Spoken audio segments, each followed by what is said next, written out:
2 साले राजू और नन्हे अपनी अपनी पत्नियों के साथ उससे मिलने आते हैं। राजू धर्मदास से बोलता है, वाह जीजा जी, क्या मकान लिया है आपने। बिल्कुल महल लग रहा है। ऐसा मकान तो पूरे जिले में किसी के पास नहीं है। इतना माल ताल कहाँ से लाए। बहुत अमीर हो गए हो। हमें भी बताओ, थोड़े अमीर हम भी हो जाएं। तुम दोनों मेरे साले ना होते तो तुम दोनों को इस महल का चौकीदार बना देता। कहाँ से लाए हो पैसा। अरे भाई, मेहनत के हैं और क्या, जो तुम दोनों नहीं करते। करो तो तुम भी अमीर हो जाओगे। तेरी ये गलती है कि तू इस कंगाल खानदान में पैदा हुआ और इस जोकर राजू का भाई है, समझा। सुनकर परेशान हो गई हूँ। या तो अब ये घर में रहेगी या मैं। फिर सोनी मुंह ऐंठ के पल्ला झाड़ती हुई वहां से चली जाती है। अरे बेटा, ये कैसे दिन आ गए हैं जो मुझे अपने ही घर में रहने के लिए सुनना पड़ रहा है। बस कर माँ, तेरी वजह से इस घर में रोज रोज कलेश होता है। मैं तंग आ गया हूँ रोज रोज की खिटखिट से।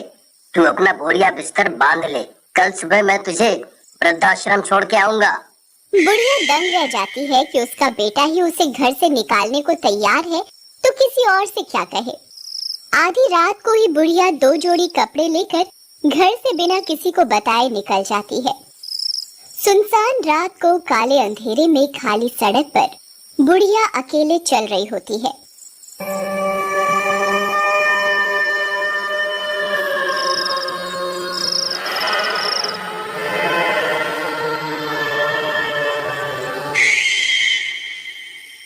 तभी सामने से एक गाड़ी आती है।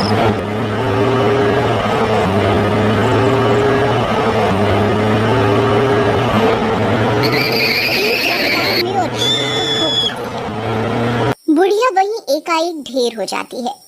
गाड़ी तेज रफ्तार में निकल जाती है। अकाल मृत्यु के कारण बुढ़िया एक चुड़ैल का रूप ले लेती है।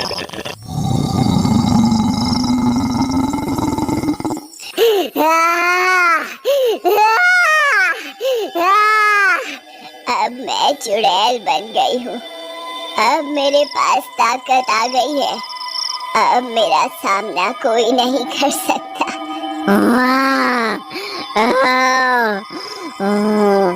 चलो चलते हैं अपने घर वापस।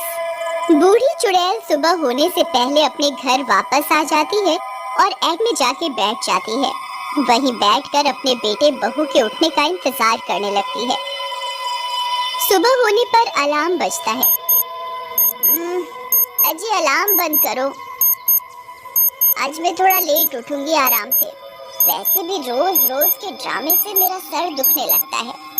अरे भाग्यवान, उठ जाओ, आज मैं माँ को वृद्धाश्रम छोड़ने जाने वाला हूँ। ये सुनते ही सोनी फटाफट उठकर बैठ जाती है। क्या सच? मैं अभी तुम्हारा टिफिन देती हूँ। जितना जल्दी हो सके इस बूढ़ी बला को ठिकाने लगाओ। रोहित जब बुढ़िया के कमरे में जाता है तो वहाँ कोई नहीं होता।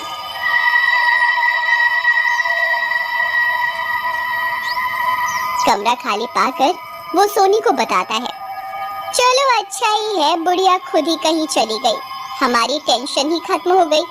अब कोई पूछेगा तो कह देना कि उनकी दिमागी हालत खराब थी, पता नहीं रात को कहीं निकल गई। हमारे ऊपर इल्जाम भी नहीं आएगा। दोनों पति पत्नी हंसने लगते हैं।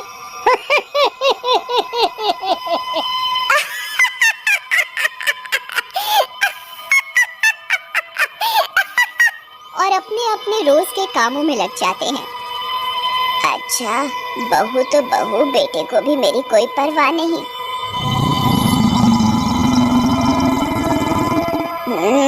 इस बहू ने मेरे बेटे को भी अपने जैसा ही बना दिया। अब देख बहू रानी, कैसे मैं तेरी चुटिया खींचती हूँ। तूने बहुत परेशान किया है ना मुझे। देख अब तेरा जीना कैसे हराम करती हूँ।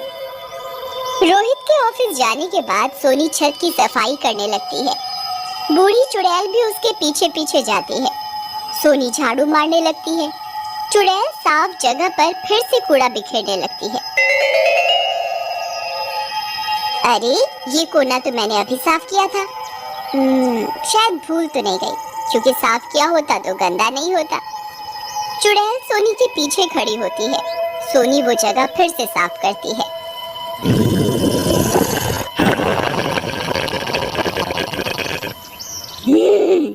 देखती हूँ आज तो कैसे साफ कर पाती है।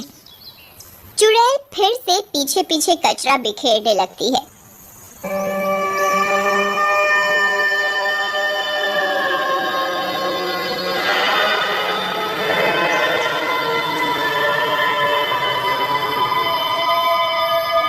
सोनी को समझ नहीं आता कि ये क्या हो रहा था उसके साथ।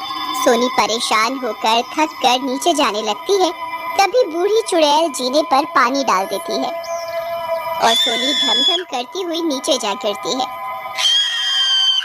चुड़ैल हंसने लगती है।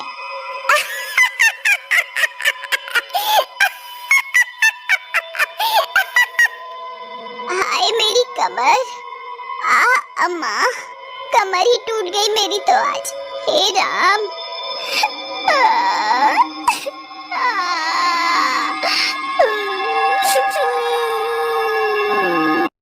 सोनी अपनी कमर पकड़ती हुई खड़ी होती है और कमरे में जाने लगती है और बाम